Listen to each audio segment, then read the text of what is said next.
এখন তোমাদেরকে দেখাবো যে আমি আজকে কি শাড়ি নিলাম। তো এই যে দেখো, এটা হচ্ছে আগমনী বাসন্তী, দেখে বুঝতে পারছো প্যাকেট।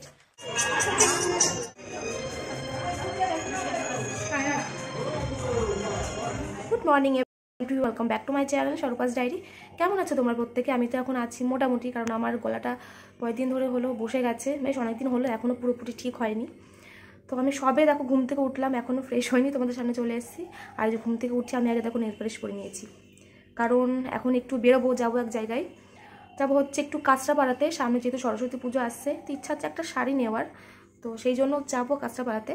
তো চলো তোমরা ভিডিওটা দেখো, আজকে অনেকদিন পর আবার এইভাবে ভিডিওটা ধরছি, ঠিকমতো ভিডিও করাই হচ্ছে না। তো এখন আমি রেডি হবো আর কি, স্নান টান করবো, খাওয়া দাওয়া করবো।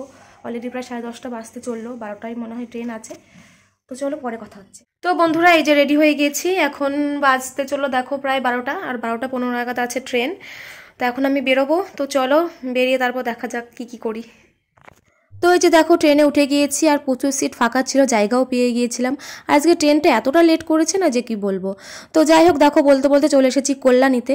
আর এই কল্যাণী না আমার একটা ইমোশনাল জায়গা, কারণ আগে আমি কল্যাণী কলেজেই পড়তাম। তো যখনই এই কল্যাণী স্টেশনের উপর দিয়ে যাই, মানে মনটা খুব খারাপ হয়ে যায়, মিস করি প্রচণ্ড সেই কলেজ লাইফটাকে।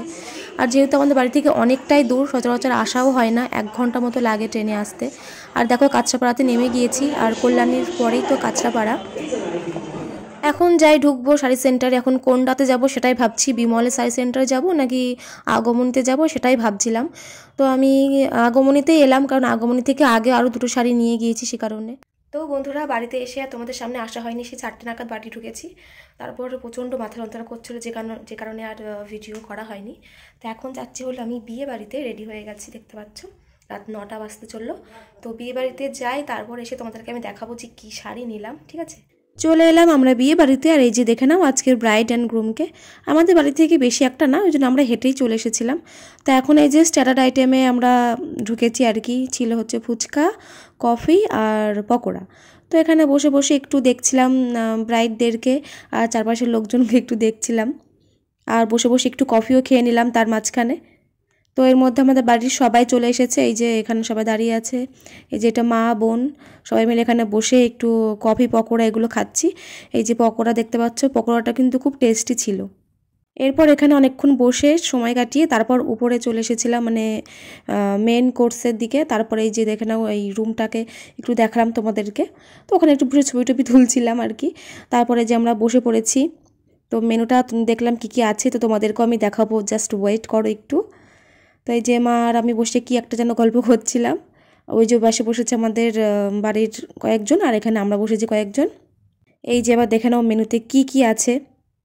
কয়েকদিন ধরে আমার প্রচণ্ড পরিমাণে কাটলেট, পকোড়া, বিরিয়ানি, মিষ্টি এই ধরনের খেতে ইচ্ছা করছিল প্রচুর।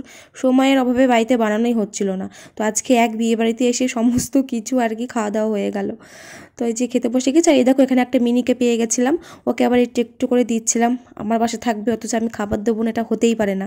বিড়াল প্রচণ্ড পরিমাণে ভালোবাসি আমি। তো তারপরে ওর জন্য একটা মাছ নিয়েছিলাম, মাছ আমি সেরকম খাই না, তো ওর জন্য মাছ নিয়েছিলাম, একটু একটু করে ওকে মাছ দিচ্ছিলাম, ও খাচ্ছিল। মনে হয় এদের বাড়িরই হবে বিড়ালটা, কারণ এই খাবারের প্যান্ডেলটা ছাদের উপরে হয়েছিল, কারণ অন্য বিড়াল হলে তো আর ছাদে উঠতে পারবে না, হয়তো বাড়িরই বিড়াল হবে। তারপর এই যে বিরিয়ানি চলে এসেছিলো, এর সঙ্গে চিকেন চাপও ছিল, কিন্তু ওটা নিইনি। তবে বিরিয়ানির টেস্টটা না খুব একটা ভালো করতে পারিনি। এই যে এটা হলো চকলেট মিষ্টি, আর একটা সন্দেশ ছিল, সেটা নিইনি। আর এটা হচ্ছে দেখো ছানার পায়েস। তো বন্ধুরা এখন বাজে হচ্ছে রাত 11:30, আমি বাড়ি এলাম বিয়ে বাড়ি থেকে। তো এখন তোমাদেরকে দেখাবো যে আমি আজকে কি শাড়ি নিলাম। তো এই যে দেখো, এটা হচ্ছে আগমনী বাসন্তী, দেখে বুঝতে পারছো প্যাকেট। তো আগমনী বাসন্তীতে গিয়েছিলাম, ওখান থেকে আগে আরও শাড়ি এনেছিলাম, খুব ভালো হয়েছিল বলে আবারও গেলাম ওখানে। তো এই যে দেখো শাড়িটা, আমি ভীষণ সিম্পল একটা শাড়ি নিয়েছি, যেহেতু হচ্ছে সরস্বতী পুজো, ওই জন্য খুব বেশি গর্জিয়াস কিছু নিইনি, ভীষণ সুন্দর সুন্দর পছন্দ হয়েছিল, কিন্তু সরস্বতী পুজো তো ওই জন্য একটু সিম্পলের মধ্যে নিলাম, আর ভীষণ পছন্দ হয়েছে এই শাড়িটা আমার। তো এটা কিন্তু হ্যান্ডলুম না, এটা কি বেশ নাম শাড়িটার আমার মনে নেই, শাড়ির নাম মনে রাখা ভীষণই কষ্টকর। তো এই যে এখান থেকে সরু পাড়ের মধ্যে যাচ্ছে, আর শাড়িটা হচ্ছে ডুয়েল টোন, ঠিক আছে। আর এই যে এটা হচ্ছে আঁচলটা, আর ভেতরে এই যে এটা হচ্ছে ব্লাউজ পিস, হলুদ রঙের আছে, এটা মাস্টার্ড কালারে, একদম পুরো পিওর হলুদ নয়। তো এই শাড়িটা ভীষণ কমে, যে রেঞ্জে ভেবে গিয়েছিলাম তার থেকে অনেক কমে পেয়েছি, ভীষণ পছন্দ হয়েছে। তো এটা হচ্ছে আর একটা কালার ছিল, সেটা হচ্ছে তুতে কালারের। তো সেটা ভীষণ পছন্দ হয়েছিল, কিন্তু ওখানে দোকানে লাইটিংগুলো এমন না, দেখে মানে প্রচণ্ড মানে কালারটা বেশি ক্যাটকেট টাইপের লাগছিল, ওই জন্য ওটা নিলাম না। কিন্তু পরে মনে হচ্ছিল যে এই কালারটা নিলাম আমাকে মানাবে কিনা বা বেশি ডিপ লাগবে কিনা। আমি সারা রাস্তা আস্তে আস্তে ওটা ভেবেছি যে কেন তুতে কালারটা নিলাম না। তো এখন বাড়ি এসে দেখছি ভীষণ সুন্দর হয়েছে শাড়িটা, আমার খুব খুব পছন্দ হয়েছে।